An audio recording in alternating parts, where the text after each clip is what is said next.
Hello, everybody. We are going to start our unit on circles.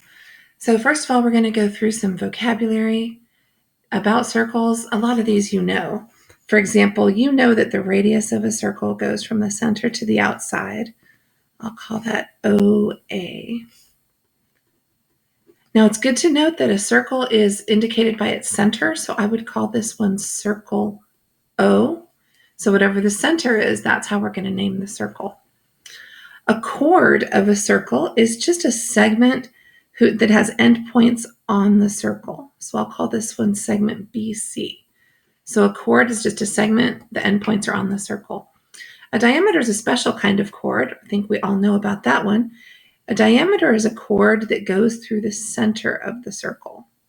So I'm being real creative with my letters today, and that's segment DE.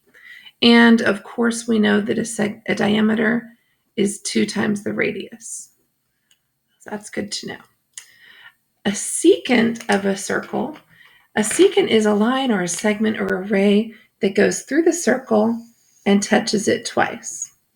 So in this case, I would say line BC would be considered a secant to the circle. Now today's lesson is about tangents. So a tangent of a circle, if you did not already know, a tangent of a circle only touches the circle at one point. So it just barely grazes the circle right here. I'll put an F there. So I could say line FA is a tangent to the circle because it only touches the circle at one point. And the point where the tangent touches the circle is called the point of tangency. So there's our vocabulary that we're starting with today. And hopefully a lot of that was review. So let me tell you 2 special things about tangent lines. These are 2 theorems that you need to know. Number 1 is the tangent line is perpendicular to the radius at the point of tangency. At the point of tangency. So that means in this picture, segment OA is perpendicular to line FA at A.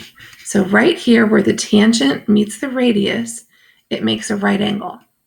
So anywhere in your circle, if you have a tangent that intersects with a radius, it makes a right angle.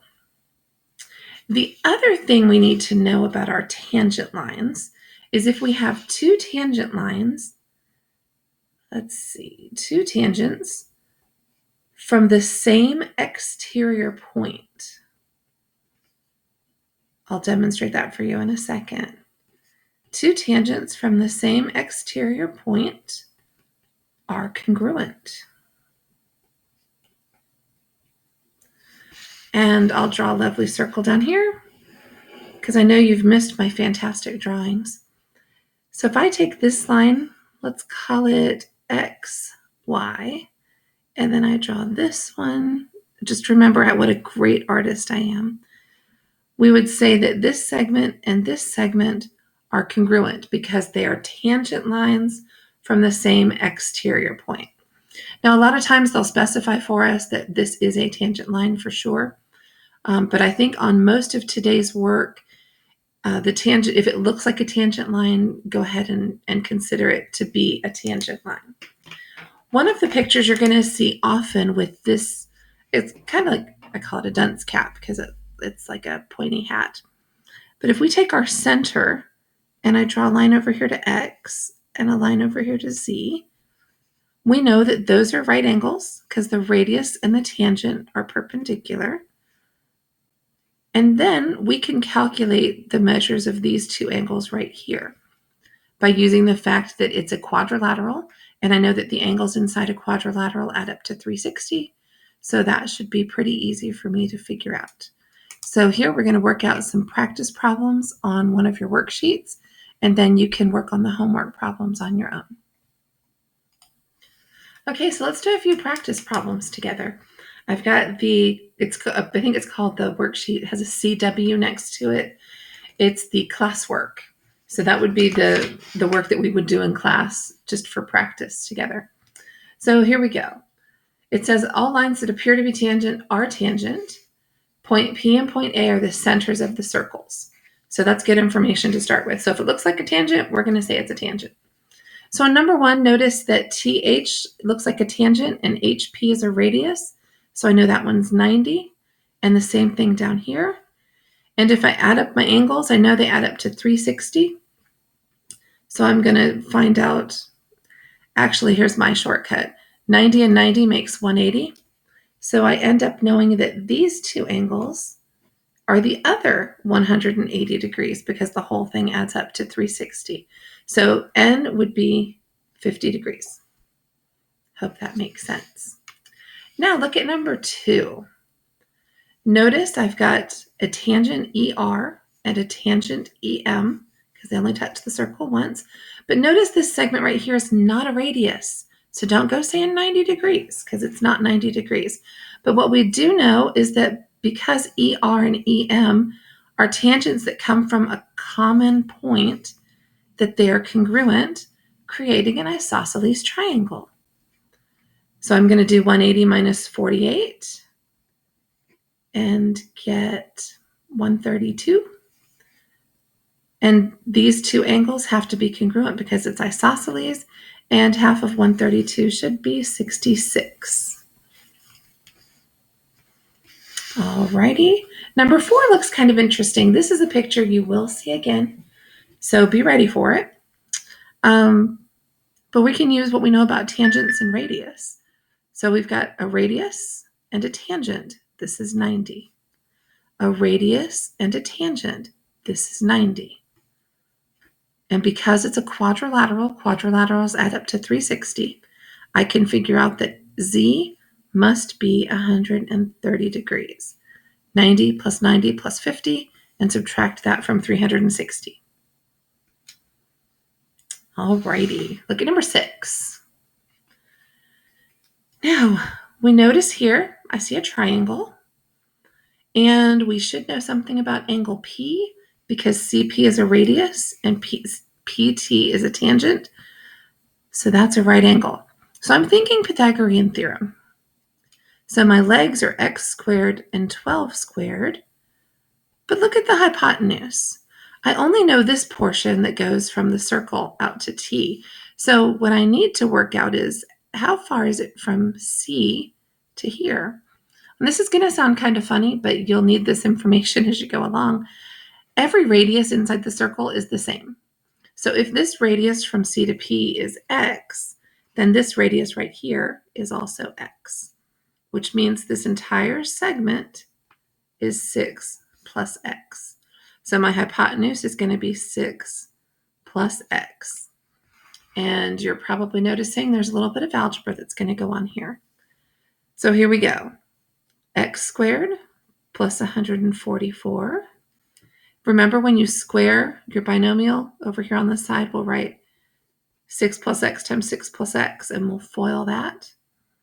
We'll get 36 plus 12x plus x squared. And now, when we start to solve this, we're going to subtract x squared from both sides. And we don't have a quadratic. We need to subtract 36 from 144, and I think that's 108. It is. 108 equals 12x. So divide by 12, and x should equal 9. So you can check, you can do the Pythagorean theorem to check, is 9 squared plus 12 squared equal to 15 squared? If so, we're in business, and x is 9. So that's a good one. Number 7. 100% promise you're going to see this again on a quiz or a test or something somewhere. So really focus on how to do this type of problem. It says quadrilateral SHOW is circumscribed about a circle. Circumscribed just means that it's drawn around the outside. So when a quadrilateral is circumscribed, it just touches the circle on one point on every side. And think about, what do we call the segment that touches the circle at one point? Tangent lines. So I know that WT is the same as WE. because those are my tangent lines that come from the same exterior point. And the same thing down here. OE is congruent to OM, and I could work my way around. So let's look at the information we have. They told me that WO is 15. They told me that HM was 6, SW is 14, and ST is 5. So there's my given information. Let's see what we can do with it from here. Well, remember, this tangent line and the one that comes from the same point, those are congruent. So those are both 5. Since SW is 14, TW is 14 minus 5, which is 9. And we know that TW and WE are the same. So we go to WO, which is 15. So EO must be 6. So that totals to 15. And EO and OM are the same. So what do we know about HM and HI? Well, they're the same. So now I can find the perimeter of my quadrilateral. So this is 15, this is 12, this is 11, and I just add up all my sides. 10, 20, 30, 40, 1, 3, 8. I say 52, but I'm going to double check with my calculator just in case my brain messed up. And the perimeter is 52. So this is a really important question to know how to do. I promise you it's going to show up again. So just remember, the two tangents that meet at the same point are equal to each other. And don't accidentally make the entire line bisected, because that's not necessarily true. It's the two tangent lines that meet at the same point. All right. Couple more on the back. I want to look at number 10. 100% promise you number 10 is going to show up again. So I want you to be ready for it. Notice we've got two different circles, and we have this line TH, it's a segment, TH, that's 40. The radius of the larger circle is 17. The radius of the smaller circle is 8. And they want us to find the length between the two centers. So this is an interesting one. Let's think about what we know. We just learned that a radius and a tangent are perpendicular. So there's a right angle at T, and there's a right angle at H.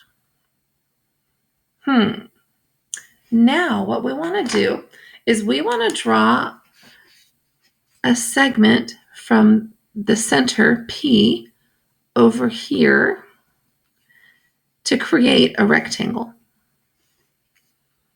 So I drew a line and it made a rectangle. So that means I just cut this 17 into pieces. If it's really a rectangle, opposite sides are congruent. This piece is 8, which means the other piece has to be a 9 because they add up to 17. Opposite sides are equal, so if this one's 40, this one's 40. That's a really important step in solving this problem, because what we have now is a lovely right triangle with legs that are 40 and 9. And now it's just a Pythagorean theorem question to find the hypotenuse. So this segment that connects the centers turns out to be the hypotenuse of my triangle, x squared. So I grab my calculator and calculate the square root of 9 squared plus 40 squared. And x should give you 41. So again, star this question. It's definitely going to show up again on quizzes and tests. And if you have any other questions, feel free to email, and we'll walk you through whatever else you need. This is the homework sheet. So you are going to go on Canvas, and some of these questions will be on a quiz, which is just going to be your exit ticket. That's just going to show us that, hey, you did the problems that we asked you to do. All righty, good luck, and get started on your tangent.